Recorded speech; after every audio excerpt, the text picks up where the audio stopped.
अस्सलाम वालेकुम स्टूडेंट्स। आज हम शुरू करते हैं यूनिट नंबर 6 नर्सिंग रिसर्च। हमने शुरू किया था तो उसका पार्ट 3 और इसमें जो है ना हम बेसिकली स्टडी करेंगे कि क्वालिटेटिव डिज़ाइन को हम क्वालिटेटिव डिज़ाइन में जो है ना प्रोसेस ऑफ रेगर को जो है ना किस तरह डिस्क्राइब करेंगे।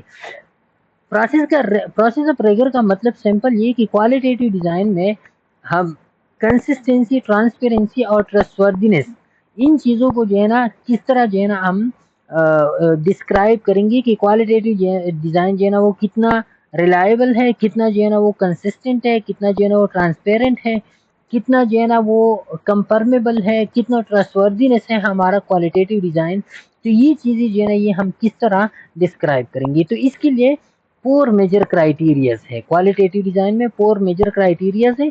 उसमें पहला जो क्राइटेरिया है वो है क्रेडिबिलिटी, फिर जो है ट्रांसफॉर्मेबिलिटी, फिर डिपेंडेबिलिटी और फिर कंफर्मेबिलिटी।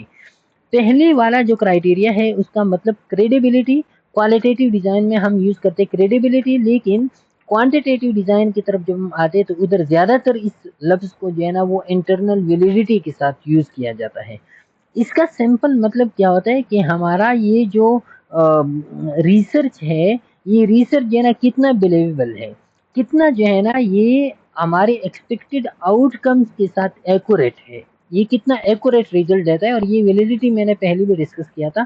उसमें मेनली ये था कि हमारा ये जो टारगेट पॉइंट होता है, तो टारगेट पॉइंट के साथ कितना क्लोज है हमारा रिसर्च, तो इसको हम कहते हैं इंटरनल वैलिडिटी या क्रेडिबिलिटी। इधर हम पढ़ते हैं इंटरनल विजिबिलिटी। एक एक को जो है ना हम इधर एक एक को डिस्कस करते हैं एक्सप्लेन से। क्रेडिबिलिटी का मतलब क्या होता है, what makes research credible. Research कब क्रेडिबल बन जाता है, बिलीवेबल या कंसीवेबल, इसका लफ्जी माना है। Well defined research question are well defined, जब आपका क्वेश्चन भी वेल डिफाइन हो, जब आपका एम गोल भी वेल डिफाइन हो, तो आप जो है ना आपका रिसर्च मोर कन्विंसिंग बन जाता है, मोर क्रेडिबल बन जाता है। कंसिस्टेंट एंड एप्रोप्रिएट मेथोडोलॉजी, आपका जो मेथोडोलॉजी है वो एक तरफ तो वो कंसिस्टेंट हो, ऐसा नहीं हो कि वो उसमें जो है ना ब्रेक्स वगैरह वो आ रही हो। आपकी मेथोडोलॉजी जो है ना वो कंसिस्टेंटली आपकी रिसर्च को गाइड कर रहा हो। दूसरा एप्रोप्रिएट मेथोडोलॉजी, मीन कि जो आपका रिसर्च डेटा है उसी डेटा के हिसाब से अपने मेथोडोलॉजी को भी सेलेक्ट सही की हो। तीसरा आपका रिसर्च जो है systematic and comprehensive literature review आपने की हो। सिस्टमेटिक का मतलब ही स्टेप बाय स्टेप आपने जो है ना हर एक स्टेप को फॉलो की हो। दूसरा आपने जो लिटरेचर रिव्यू ली है तो वो जो है ना वो क्या हो, वो कम्प्रहेंसिव लिटरेचर रिव्यू हो, उसमें जो है ना सारे एस्पेक्ट्स को आपने कवर की हो। साउंड एथिकल स्टैंडर्ड, आपने जो है एथिकलिटी को भी आपने जो है ना क्या किया हो, फोकस किया हो। इंक्लूडिंग ऑब्जेक्टिविटी भी इसमें आते हैं कि आपने क्या किया हो, जो ऑब्जेक्टिव नेचर आपने यूज किया है तो ऑब्जेक्टिविटी भी आपने सही तरीके से जो है ना वो क्या किया हो, फोकस किया हो। मीन कि एथिकल स्टैंडर्ड का आपने जो है ना एथिकल कंसल्टेशन का आपने जो है ना क्या किया हो, ख्याल की हो। Okay, appropriate data collection and analysis आपने की हो। फिर जो है ना evidence based discussion and conclusion, जो डिस्कशन आप लेते हो, जो कंक्लूजन आप लेते हो, तो वो एविडेंस बेस्ड को हर एक चीज़ का जो है ना आपके साथ एक रेशनल हो कि क्यों जो है ना ये चीज़ इस तरह अकर हुआ है। तो जब ये चीज़ें आपकी रिसर्च में हो तो आपका रिसर्च कन्विंसिंग पावर ज़्यादा होगा, आपका रिसर्च जो है ना वो क्या होगा, वो क्रेडिबल, मोर क्रेडिबल होगा। ओके, और लोग उस पर ज़्यादा यकीन करेगा। अब credibility in reference to the internal validity, जैसे कि हमने कहा कि क्रेडिबिलिटी को हम रेफरेंस देते हैं इंटरनल वैलिडिटी के साथ। अब वैलिडिटी का मतलब क्या होता है, टू द पॉइंट चीज़, कि हमारा ये जो रिसर्च है ये कितना टू द पॉइंट है। टू द पॉइंट मतलब ये कि कितना जो एक्सपेक्टेड आउटकम्स है उसके साथ ये अलाइन है।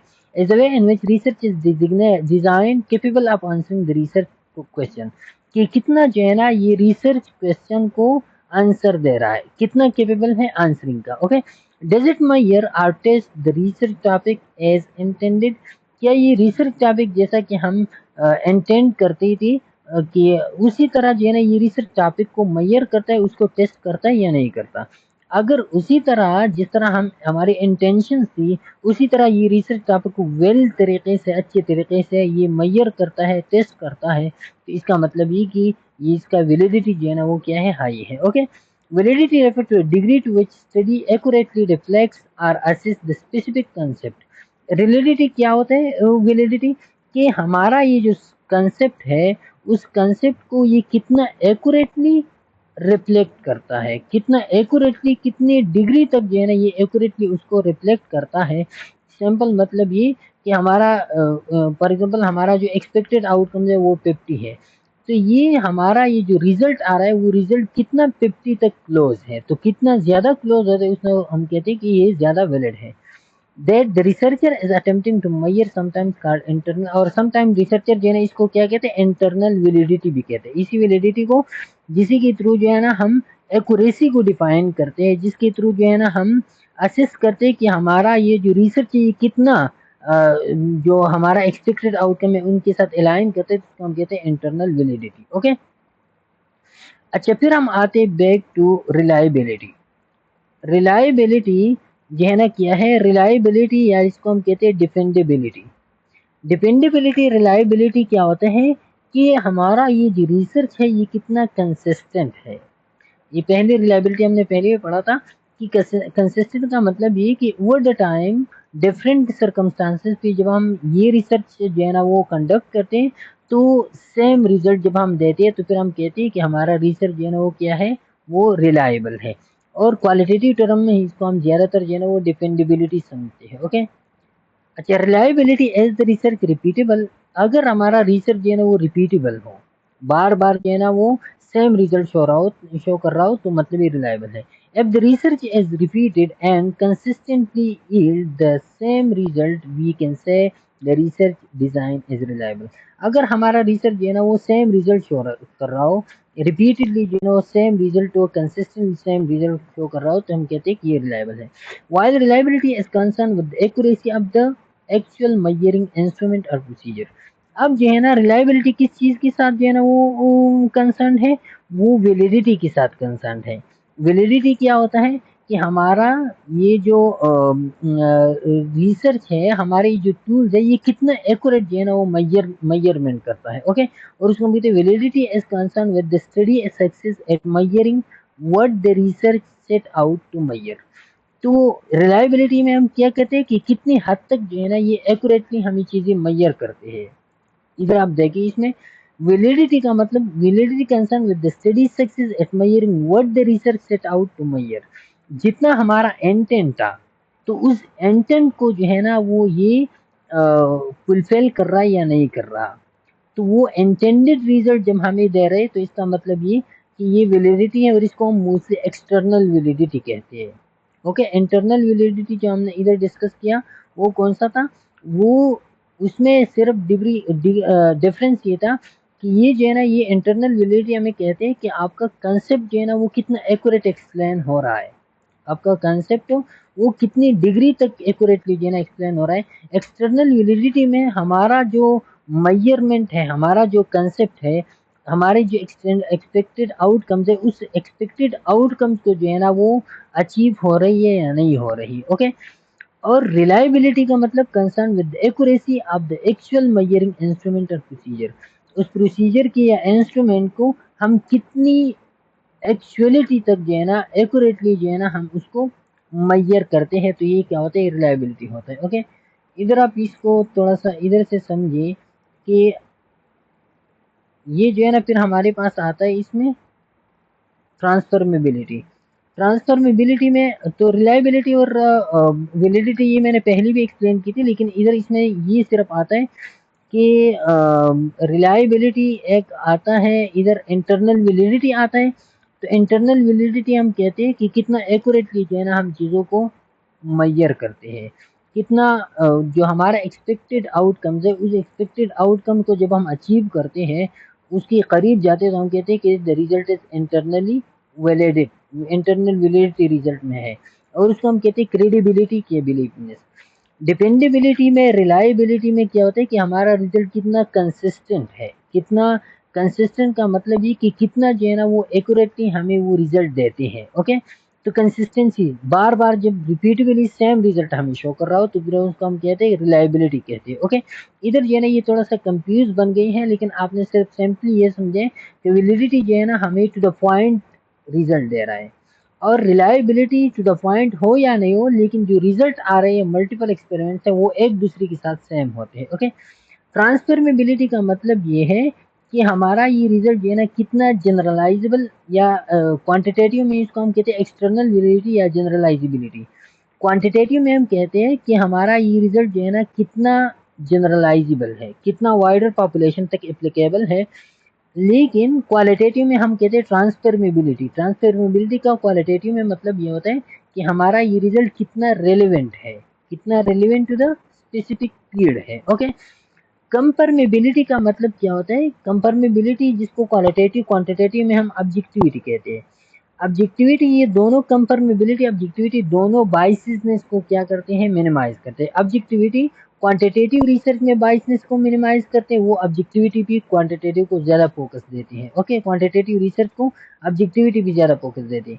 और कंफर्मेबिलिटी ये क्वालिटेटिव रिसर्च में सब्जेक्टिविटी को, subjective nature of the research को ज़्यादा एक्नॉलेज करते हैं। तो क्वालिटेटिव में जब जितना सब्जेक्टिविटी इंक्रीज होता है तो इतना बाइसनेस कम होता है, और क्वांटिटेटिव में जितना ऑब्जेक्टिविटी इंक्रीज होता है तो उतना बाइसनेस जो है ना वो कम होते हैं। इधर जो है ना हम इसको डिटेल से पढ़ते हैं। ओके। अच्छा, ये जो है ना ये क्या transformability as their research applicable to the context and situation. क्या ये रिसर्च जो आप अप्लाई करो ये कंटेक्स्ट और सिचुएशन तक एप्लीकेबल है? जो सिचुएशन आप ले रहे हो, जो कंटेक्स्ट आप ले रहे हो, तो उस तक ये रिसर्च एप्लीकेबल है। अगर एप्लीकेबल है तो this is transformable. Can the result भी जनरलाइज? रिजल्ट जनरलाइज होते हैं या नहीं होती? जैसा कि हमने उधर कहा कि रिजल्ट जो है ना इसमें जनरलाइजेबिलिटी या एक्सटर्नल वैलिडिटी फैक्टर आते हैं। एक्सटर्नली टू वर्ल्ड पॉपुलेशन ये जो है ना ये वैलिड है या नहीं है। Can findings be applied beyond boundaries of the research? या beyond the boundaries of the research जो है ना ये फाइंडिंग्स अप्लाई होते हैं या नहीं? This is somewhat called external validity, और इसको हम एक्सटर्नल वैलिडिटी के एक्सटर्नल एनवायरनमेंट से जो है ना ये क्या है, ये वैलिड है या नहीं है। ओके। अब क्रेडिबिलिटी, दोबारा वही credibility mean trustworthiness or believable, कि हमारा ये रिजल्ट जो है ना कितना बिलीवेबल है, कितना ट्रस्टवर्दी है। Are the researcher conclusion supported by the research finding? या रिसर्चर कंक्लूजन जो है ना वो रिसर्च फाइंडिंग का सपोर्ट करती है या नहीं? अगर सपोर्ट करती है तो इसका मतलब ये कि रिसर्च जो है ना वो क्या है, वो क्रेडिबल है। ओके, कन्विंसिंग है, बिलीवेबल है। अच्छा, इसके बाद जो है ना फिर हमारे पास तो ये क्या थी, ये टर्मिनोलॉजी थी, क्रेडिबिलिटी जो है ना, फिर ट्रांसफॉर्मेबिलिटी। अब इसको जो है ना थोड़ा सा ओवरव्यू ले रही, क्योंकि यहाँ पे ये जो टॉपिक्स, ये जो सेंटेंसेस दी गई थोड़ा सा कंफ्यूज करता है। आपने सिर्फ सिंपली ये समझना है ना, ये मैंने पहले भी एक्सप्लेन की, इसको ज़्यादा एक्सप्लेनेशन की ज़रूरत भी नहीं है। लेकिन सिर्फ आपने जो है ना ये समझना है कि क्रेडिबिलिटी का मतलब इंटरनल वैलिडिटी होता है। क्रेडिबिलिटी आपको जो है ना किस चीज़ के बारे में बताते हैं कि आपका रिजल्ट जो है ना वो कितना एक्यूरेट टू द पॉइंट है, कितना जो है ना वो बिलीवेबल है, कितना जो है ना वो ट्रस्टवर्दीनेस है। और वो ट्रस्टवर्दीनेस कब आएगा? जब आपका रिजल्ट जो है ना टू द पॉइंट होगा, जब आपका रिजल्ट जो है ना वो accurate reflection of the phenomena show करेगा, ये क्रेडिबिलिटी। ट्रांसफॉर्मेबिलिटी का मतलब ये है कि आपका रिजल्ट कितना जनरलाइजेबल है, कितना वो जो है ना बैकग्राउंड और कंटेक्स्ट तक रेलेवेंट है, कितना आपकी फील्ड तक, आपके कंटेक्स्ट तक वो रेलेवेंट है। तो ये ट्रांसफॉर्मेबिलिटी होता है। ओके। डिपेंडेबिलिटी या रिलायबिलिटी, कि आपका रिजल्ट जो है ना वो कितना कंसिस्टेंट है, कितना जो है ना वो बार बार जब आप उस रिजल्ट को रिपीट कर रहे हो, बार बार आप उस एक्सपेरिमेंट को रिपीट कर रहे हो, रिसर्च को रिपीट करो, तो आपको कितने टाइम तक सेम रिजल्ट हो रहा है। अगर ज़्यादा टाइम तक वो सेम रिजल्ट हो रहे हैं तो इसका मतलब ये कि डिपेंडेबिलिटी या रिलायबिलिटी ज़्यादा है। कंफर्मेबिलिटी का मतलब ये कि आपका रिजल्ट जो है ना आपका वो कितना सब्जेक्टिव है इन केस ऑफ क्वालिटेटिव, और कितना ज़्यादा ऑब्जेक्टिव है इन केस ऑफ क्वांटिटेटिव। दोनों बाइसेस को क्या करते हैं, मिनिमाइज करते हैं। ओके। तो ये था आज का ये जो रिगर्स टर्मिनोलॉजी थी, ये आपने सीखनी है। उम्मीद है आपको जो है ना समझ आ गया होगा। फिर भी कोई डिफिकल्टी हो आप कमेंट सेक्शन में जो है ना वो पूछ सकते हैं। इसके बाद जो है ना फिर हम स्टडी करेंगे ट्राइंगुलेशन इन डिटेल, तो वो नेक्स्ट पार्ट में इंशाल्लाह स्टडी करेंगे। तब तक के लिए इजाज़त दीजिए। अल्लाह हाफिज़।